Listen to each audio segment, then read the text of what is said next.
Culture d'Afrique au cœur d'une nation. L'Afrique, berceau des civilisations, est aujourd'hui victime de la dépravation de ses us et coutumes ancestrales.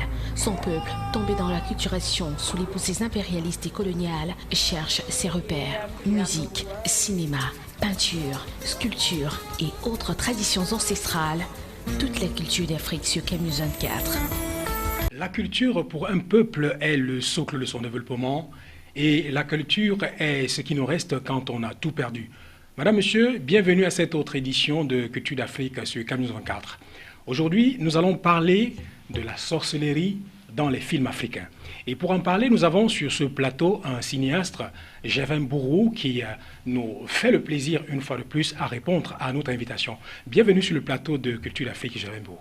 Merci Eric et merci également à tous les téléspectateurs de Camus 24 de nous prêter toute leur attention.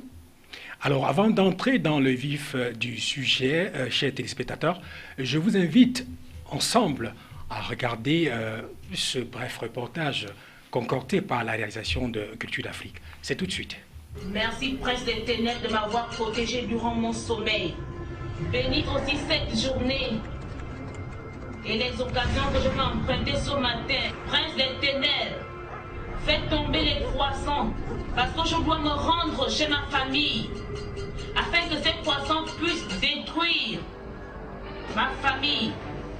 Prince des Ténèbres, j'ai confiance en toi, parce que tu es celui-là qui agit à tout moment.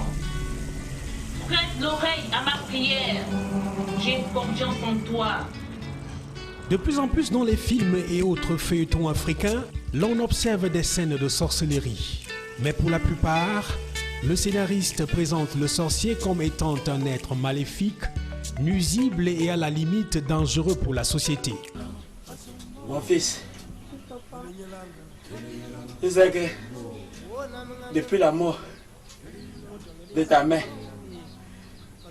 tous les habitants de ce village veulent ma mort. Je n'ai plus de force. Il faut que je te laisse mes pouvoirs. Et après ma mort, tu entres dans la forêt. Tu les traites les uns les autres.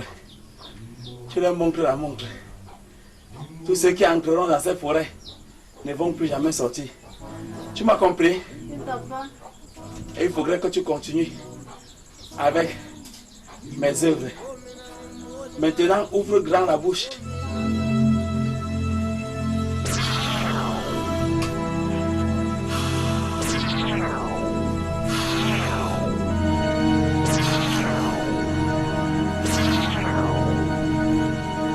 Maintenant, tu as tous les pauvres.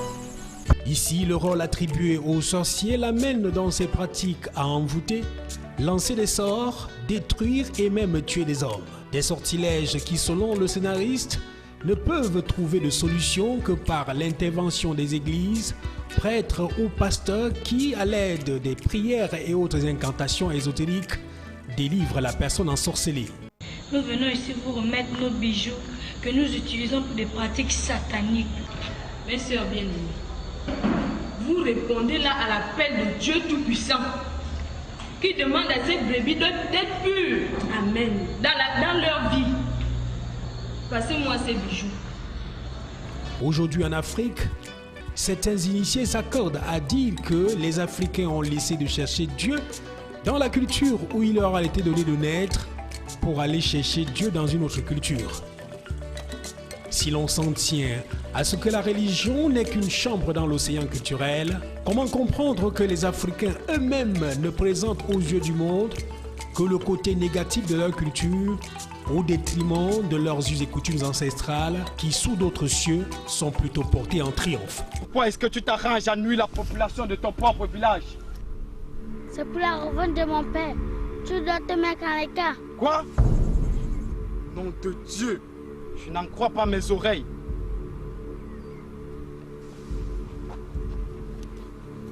Chut!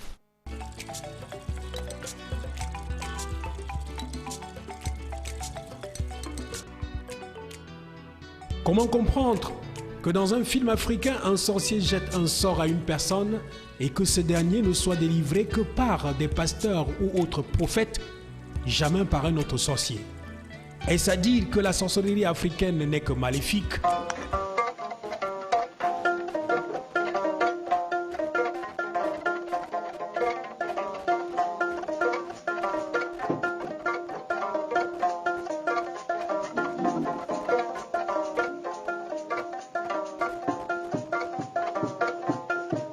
Au Cameroun, par exemple, le secteur d'activité le plus porteur aujourd'hui après les bars et autres débits de boissons, ce sont les églises. Surtout celles appelées églises de réveil. Maintenant, au nom de Jésus, Amen, je détruis, je brise, j'écrase Satan qui vous possédait grâce à ces bijoux. Alléluia! Au nom de Jésus. Alléluia! Demande Seigneur d'agir par ta puissance et ta force. Amen. Délivre ces jeunes filles. Amen. Délivre Seigneur. Amen. Neutralise, brise Satan afin qu'il ne se déchaîne pas. Amen. Amen. Alléluia. Amen. Alléluia. Amen. De jour comme de nuit, sur nos chaînes de télévision, des pasteurs, prêtres, ésotériques et autres prophètes profèrent la parole de Dieu pour chasser des démons et guérir leurs adeptes des maux mystiques. Un exercice qui nous amène à nous interroger sur la provenance de leur pouvoir. Ils sont où, par qui et comment? Nous savons tous que l'Afrique, berceau des civilisations, est aujourd'hui victime de la dépravation de ses us et coutumes ancestrales.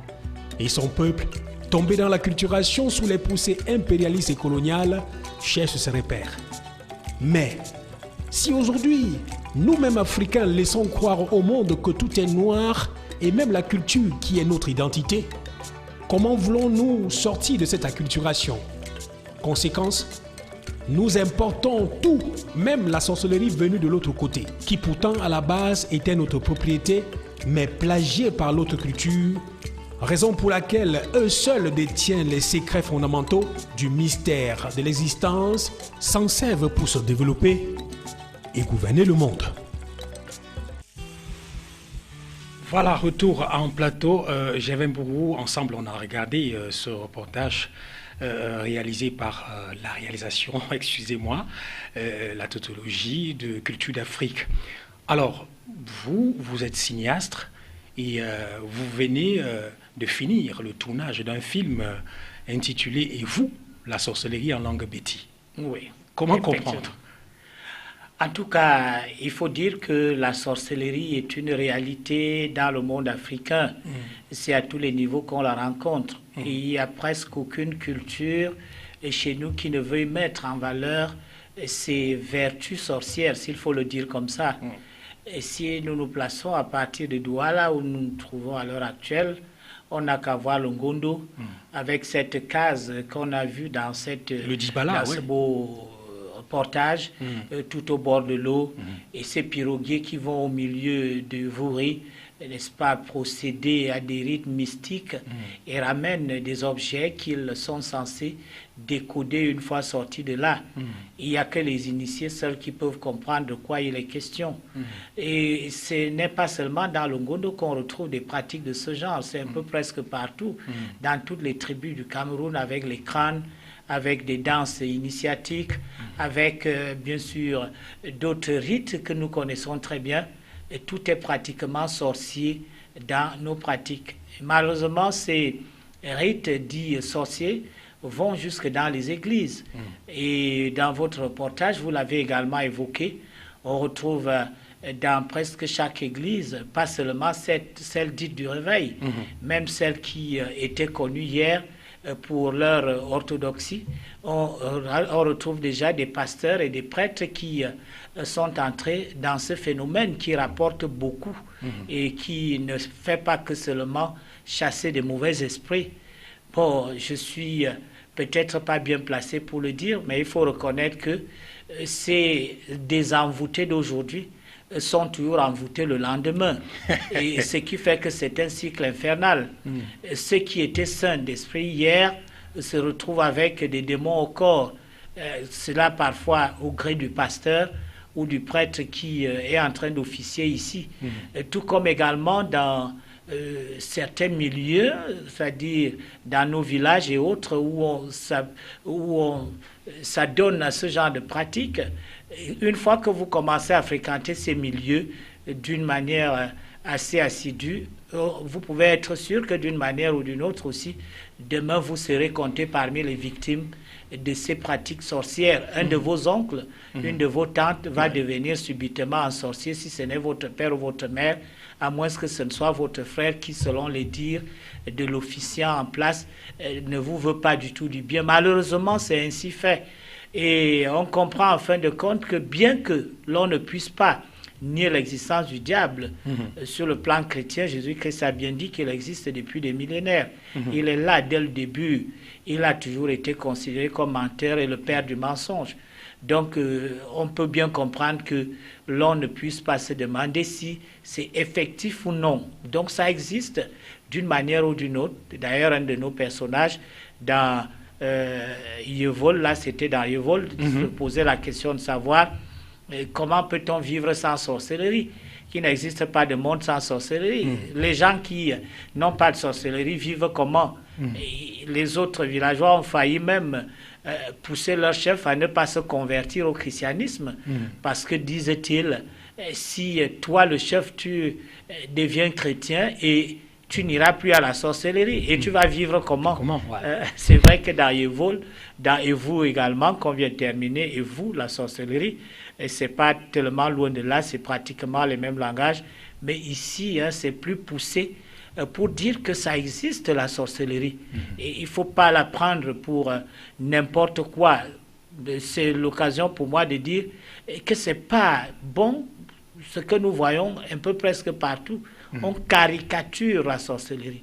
Et ça n'existe nulle part de la manière qu'on nous le présente dans les films camerounais et autres, les pratiques sorcières. Non, ce n'est pas du tout ça. Allez dans le village, vous ne verrez personne marcher en faisant des simagrées.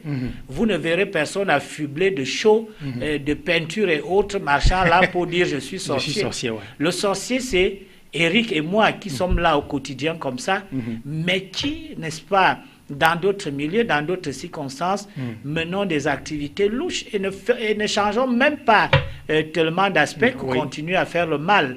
Le sorcier, c'est l'homme au quotidien, mais qui, par des voies tout à fait mystiques, par des voies pas naturelles, n'est-ce pas, mène des actions qui portent plutôt atteinte d'une manière tout à fait néfaste aux autres. Mais Javembrou, est-ce que quand on parle de sorcellerie, on ne voit que des pratiques maléfiques? Est-ce que la sorcellerie n'est que le mal? C'est ce que l'on dit. On dit, par exemple, dans notre culture, il faut faire la sorcellerie des Blancs. Il aurait été profitable qu'on fasse la sorcellerie des Occidentaux et qui, par des recherches, ont réussi à mettre au grand jour certains exploits de leurs recherches. On a des éléments actuellement comme l'avion, les voitures et même les habits que nous portons, et bien d'autres, téléphones portables, montres, bracelets et tout ça, ce sont là des inventions. Et on nous dit, on nous précise que chez nous, pour aller à la sorcellerie, il suffit par exemple de tracer un cercle tout autour, du moins dans sa case, se placer au milieu, faire quelques incantations, et puis vous vous envolez, vous vous retrouvez dans un avion spécial vers le lieu de sorcellerie. On vous dit avec le nid d'un oiseau, vous pouvez vous envoler partout, avec la feuille de Macabo, appelons ça comme ça, de tarot, vous avez là un très bel avion et tout et tout. Ces gens vous le disent la main sur le cœur et viennent parfois dans les tribunaux décrire tout cela avec moult détails. Et ils sont convaincus de ce qu'ils disent. Ils ont même, pour ceux qui peuvent le vérifier, des preuves tangibles que ça se fait. Mais nous autres qui n'avons pas ces yeux-là, ne pouvons pas voir. Et alors, c'est pour ça qu'on dit, mais si cette sorcellerie qui consiste pour quelqu'un à prendre une feuille de tarot, la placer quelque part et s'envoler pouvait être mise en pratique de manière logique, que tout le monde puisse quantifier cela, calculer, faire des équations pour que chacun d'entre nous puisse se retrouver en Chine à moins de frais, rien qu'avec à Paris ou n'importe où, même à Yaoundé ici à côté, est-ce que ça dédaignerait à qui que ce soit? Donc, vu sous cet angle-là, on parle donc d'une sorcellerie positive. C'est-à-dire ces recherches-là, ces pratiques de haut niveau et qui apporteraient plutôt le développement, qui feraient plutôt du bien aux autres. Je prends un exemple tout simple. Il y en a qui se transforment en sorciers dans nos villages, en marabouts, tout simplement parce que ils ont découvert des vertus à travers certaines écorces de notre forêt pour soigner par exemple la stérilité et certaines maladies compliquées. Ça, c'est l'héritage que leurs parents leur ont légué. Mais cependant, qu'est-ce qu'ils en font? Ils inventent toute une série d'artifices tout autour pour vous démontrer combien de fois ils ont cherché, combien de fois ce n'est pas facile, combien de fois il faut payer cher les services qu'ils vont avoir à vous rendre, et tout simplement. J'ai souvent vu dans l'enfance ces gens-là qui sont censés soigner le paludisme et qui sont toujours munis de quelques comprimés de Nivaquine là. Et que vous arrivez là, vous savez que quelqu'un qui est atteint d'une crise de paludisme très aiguë, n'est-ce pas, dans nos villages, on dira qu'il a été envoûté. Il n'y a pas de preuve contraire à cela, puisqu'il délire, puisqu'il raconte n'importe quoi, puisqu'il est en transe. Et quand vous amenez celui-là à l'hôpital, qu'est-ce qu'on fait? On lui administre des remèdes bien précis et il est soigné. Mais chez nos gens au village, ils prennent des mixtures, des herbes, là ils font des mixtures, ils cachent même parfois quelques comprimés de Nivaquine là à l'intérieur, ou bien des produits censés faire vraiment des miracles à l'heure actuelle qu'ils vous font boire, et après ils vous disent que c'est grâce à leur magie. Ils se mettent à danser tout autour de vous en vous administrant des vrais remèdes. Des vrais remèdes. Et là, au lieu peut-être de dépenser 500 000 francs ou bien ceci, cela, ils vous font payer d'énormes sommes d'argent, parfois avec des demandes incroyables. Il faut apporter un coq noir, un coq rouge, un coq blanc, tout ça. Vous voyez un peu. Cela participe également de cette tromperie, de cette duperie, de ces pratiques malfaisantes, de ces pratiques, ce qu'on peut même appeler à ce moment la sorcière. Parce qu'à ce moment, comme aimait à le dire à TV, ça c'est la vraie sorcellerie. Pas la sorcellerie dont vous parlez là. Ces pratiques de corruption et autres, ces pratiques de tromperie sur quelque chose qui est facilement faisable et de laquelle vous revêtez des linceuls incroyables et tout le reste. Ça, c'est la vraie sorcellerie. Donc, on enlève la vraie sorcellerie, la sorcellerie pure, pour la mettre dans des pratiques néfastes plutôt. Oui, ça veut dire qu'à partir de la sorcellerie, on peut construire. C'est la raison pour laquelle je voudrais vous poser la question, est-ce que la sorcellerie n'existe qu'en Afrique? Ça reste à voir. Je crois que chaque pays au monde, chaque continent au monde a ses réalités. C'est pas à Eric que je vais le dire.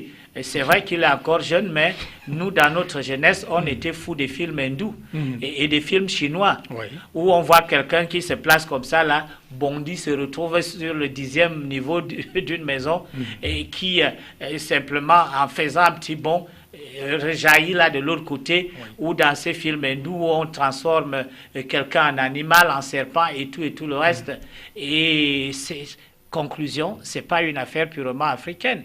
Elle est plutôt universelle, la sorcellerie. Alors, maintenant, on voudrait savoir, les téléspectateurs qui sont à la maison également, est-ce que le fait d'introduire des scènes de sorcellerie dans les films africains aujourd'hui, est-ce une mauvaise chose?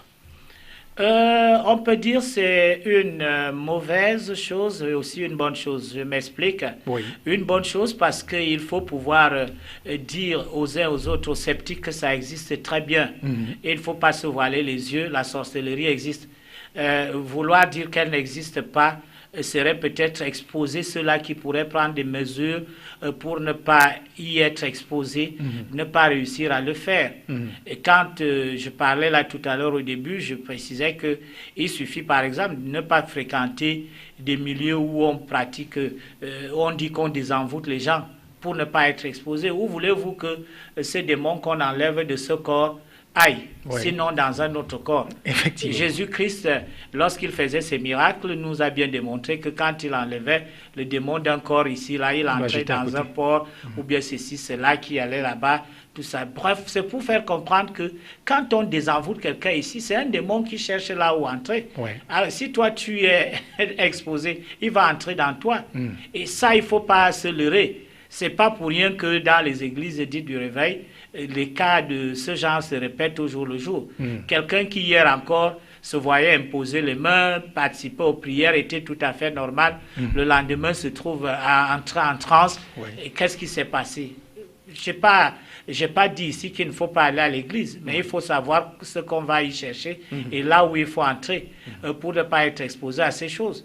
Et si tu commences à fréquenter assidûment les marabouts, mais qu'est-ce que tu veux qu'il t'arrive là-bas? Ça va t'arriver. Donc il faut comprendre clairement que ça existe. Il y a certaines choses auxquelles il ne faut pas s'exposer, il y a certaines pratiques qu'il ne faut pas pouvoir adopter dans sa vie. Je prends l'exemple des Océaniens qui m'écoutent, qui savent très bien que pour avoir un Mami Wata, c'est la moindre des choses. Et je ne vais pas donner la recette ici, mais n'importe qui, même qui n'a jamais eu de vous dans son corps de sorcellerie, ou tout le reste là, peut avoir un Mami Wata. Ça, tu entres déjà, tu entres déjà dans un cycle sorcier irréversible parfois, et qui va parfois jusqu'à la mort, si jamais un jour tu voudrais t'en débarrasser. Donc, c'est tout simplement ça. Ça veut dire, ça existe, c'est bien de montrer cela. Qu'est-ce qu'il faut faire, qu'est-ce qu'il ne faut pas faire? Il ne faut pas s'exposer, il ne faut pas aller à tel niveau.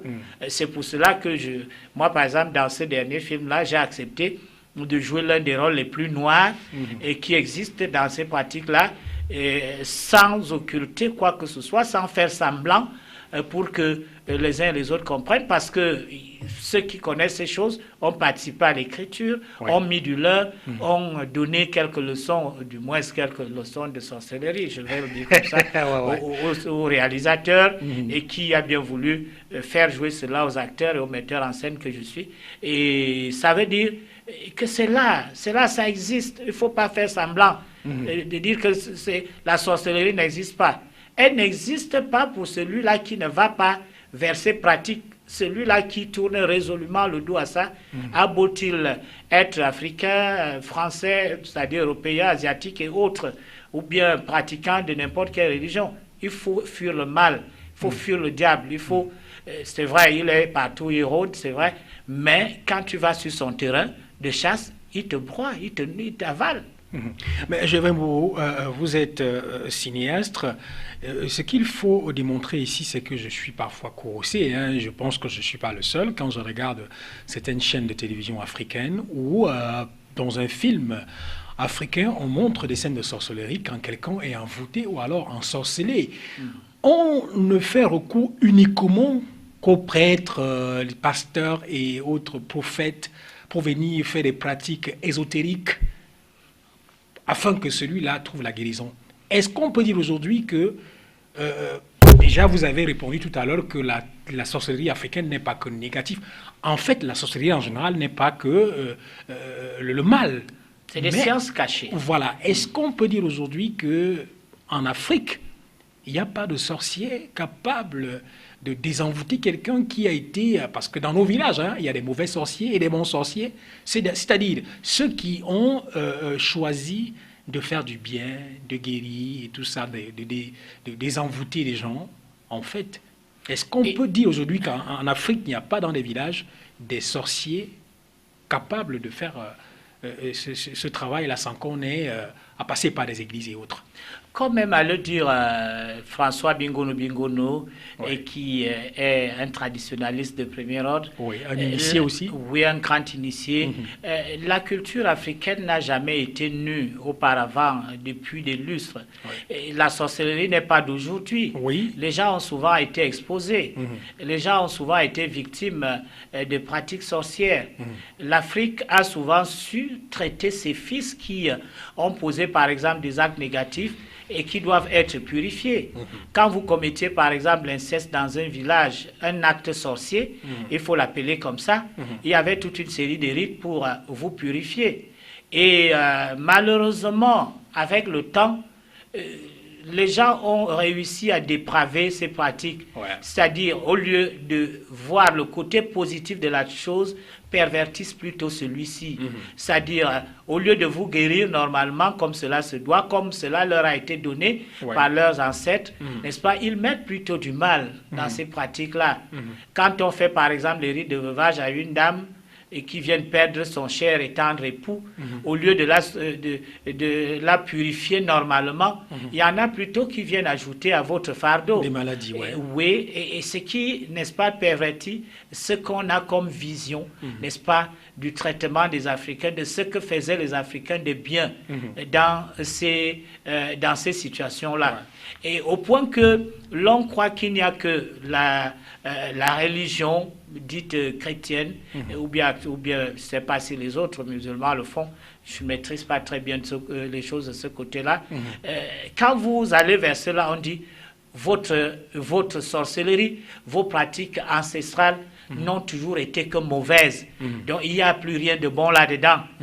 Comme si toutes les écorces non tournées d'une manière maléfique n'avaient jamais eu de valeur, comme si les herbes, les feuilles et autres ne sont pas les produits de tous les produits pharmaceutiques, c'est-à-dire la base de tous les produits pharmaceutiques qu'on a à l'heure actuelle. Ouais. Non, c'est là où ça devient un problème.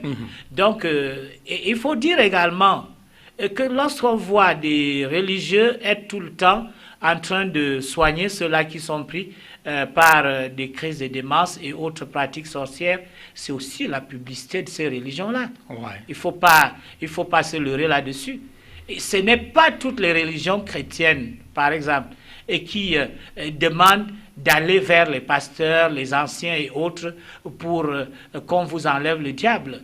Il y en a qui sont de bons chrétiens, de vrais pratiquants chrétiens, mais qui avaient été déjà frappés par ces sorciers-là dans le temps, qui ont du temps à mettre pour pouvoir retrouver leur santé et qui savent que la seule protection n'est que la prière individuelle, d'abord, mais également en groupe, mais pas pour qu'on dise qu'on est en groupe pour procéder à ces machins-là pour enlever le diable. Là, au moins, j'ai étudié la religion, je sais de quoi également il est question. Donc, ce n'est pas toujours ça. L'Ebola et tout le reste là, c'est pas le pasteur, c'est pas le prêtre, c'est pas même le sorcier, beau-il être africain, que ceux-là qui font cela m'excusent, n'est-ce pas, qui enlèvent ces purifications-là. C'est parfois également un problème de relation personnelle avec son créateur qui fait en sorte que ces pratiques-là, ces mots dont nous sommes frappés puissent s'en aller pour de bon. Parce que la difficulté ici, ou alors le problème ici, relevé dans les films africains, c'est que l'Africain lui-même, dans ses films, montre uniquement la face, ou alors le côté noir de la sorcellerie. Parce qu'il faut le savoir également, un sorcier, ou alors quelqu'un qui les envoûte, peut également envoûter, parce qu'il faut savoir attacher, pour détacher. Si tu ne connais pas attacher, tu ne peux pas détacher. Alors, dans nos films aujourd'hui, on constate que dans une certaine chaîne, que je ne vais pas citer ici, c'est-à-dire que quand quelqu'un a été envoûté, il faut seulement appeler un pasteur ou un prêtre, un prophète pour prier des incantations. Mais maintenant, on se pose la question, c'est de savoir, ceux-là ont reçu ce pouvoir de qui ? C'est toute la question. Ouais. C'est toute la question à ce niveau-là. Et il faut bien remarquer que la plupart de ces films-là sortent particulièrement d'un pays qu'on connaît très bien.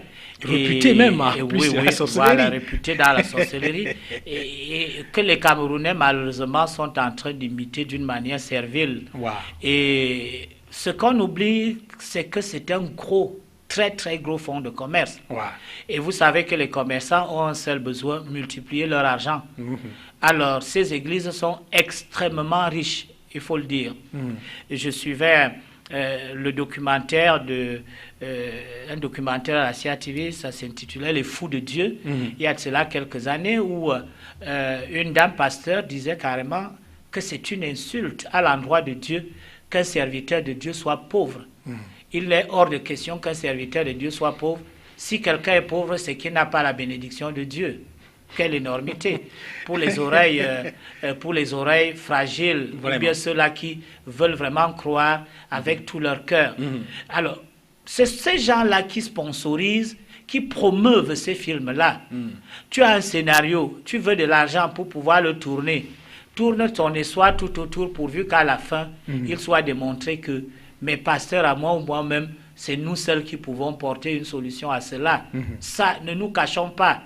On ne dit pas que, d'abord, je n'ai pas renié l'existence de Dieu ici. Même pas un seul instant, tout au contraire. C'est qu'il faut se fier à lui. Mais il y a ces marchands d'illusions également qui sont en train de produire par centaines, par dizaines, par centaines des films, parfois chaque mois, sous cette option-là, pour faire la propagande de leur église, pour se faire, n'est-ce pas, également beaucoup d'argent. Par la même occasion, qu'est-ce que vous voulez? Cela va de soi. Ceux qui sont dupes tombent dans ces pièges-là, et tant pis.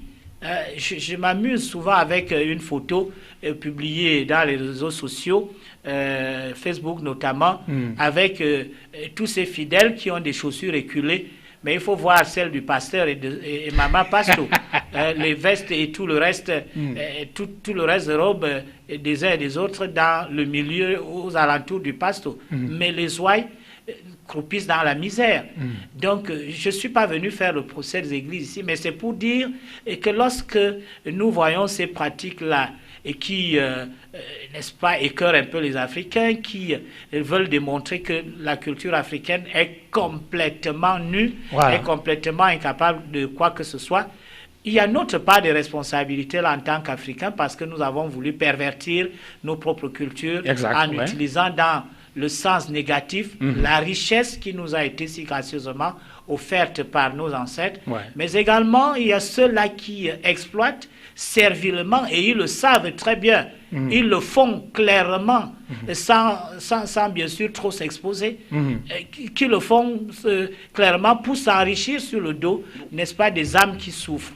Oui, justement, j'en parlais encore une fois, j'étais à une conférence de la Rose-Croix, je ne vais pas citer la branche ici, où j'ai posé la question aux conférenciers que est-ce que vous ne pensez pas que le fait que la Rose-Croix part de l'Égypte, qui était la Rose-Croix, la naissance de la Rose-Croix, c'est l'ensemble des sociétés secrètes d'Égypte qui est à la base de la Rose-Croix, qui quitte de l'Égypte pour la Grèce et puis la Grèce. Et aujourd'hui, ça part de l'Afrique, qui est l'Égypte, ça va en Europe et que ça revient. Est-ce que ne pensez-vous pas que le fait que la Rose-Croix ait fait ce chemin-là pour revenir aujourd'hui en Afrique, vous pensez-vous que les Européens vous ont livré tout?